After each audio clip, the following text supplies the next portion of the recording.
好奇心、恵みか呪いか。その矛盾する性質は古代ギリシャ神話のパンドラに見られる。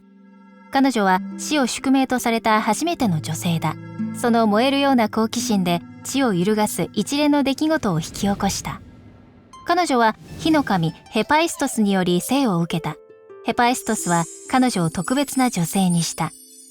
彼女はアプロディテから慈愛の心を、エルメスから卓越した弁舌を授かった。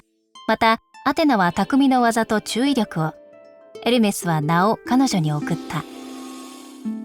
ゼウスからは2つが贈られた。一つは好奇心。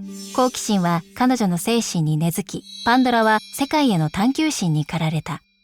二つ目は豪華な彫刻入りの重い箱だった。箱の蓋はしっかりと閉ざされていた。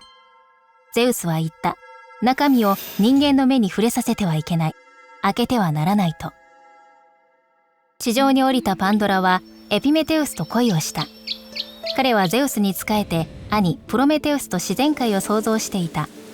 プロメテウスは初めての人間を作ったが、人間に火を与えたために永遠の罰を受けた。エピメテウスは兄を思ったが、パンドラに心を奪われ慰められた。パンドラは地上での生活に危機としていた。彼女は知識を求めて何でも知りたがったが、注意力散漫で辛抱がなかった。女は箱の中身が気になった。人間の目に触れてはいけないなんてどんな素晴らしい宝物かしら。なぜここにあるの？開けたくてムズムズした。中からささやきが聞こえた。また自由を求めるかのように中身がガタガタと揺れた。謎はますます深まった。時が経つにつれ、パンドラは箱に一層心を奪われた。中身が彼女を呼ぶ声はもっと大きくなり、衝動は抑えきれなくなった。ある日、もう我慢できなくなった。エピメテウスの目を盗んで箱を見ていた。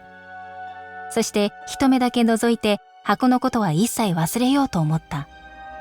でも箱の隙間は一気に開いて、おぞましい生き物や恐ろしい音が雲とともに飛び出して、叫び声や悲鳴が響いた。怖くなったパンドラはすべてを箱に戻そうと必死だった。でも化け物は雲から出てきた。押し寄せるものに恐怖を感じた。ゼウスは悪や悩みを箱に閉じ込めていた。これらは箱を抜け出したらもう手がつけられなかった。涙に暮れるパンドラは箱から聞こえる声に気づいた。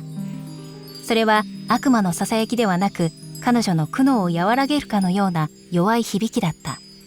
再び蓋を開けてじっくり見た。暖かい光が差していた。パンドラは自分が放った悪の始まりの中でそれを見た。彼女の苦悩は和らいだ。開けた箱は元に戻せないが、その影響を抑えることはできると希望を抱いた。パンドラの箱は未知のものに触れて重大な結果を引き起こすことを言う。しかしパンドラの好奇心は人類の探求心が抱える葛藤を表す。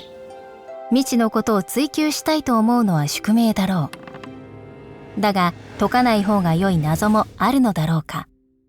このビデオでは十二支にまつわるグレートレースの物語を紹介して、もう一つの古典的な神話を掘り下げます。またはあの世を旅して、この神話で一組の兄弟が死神と戦うのを見てください。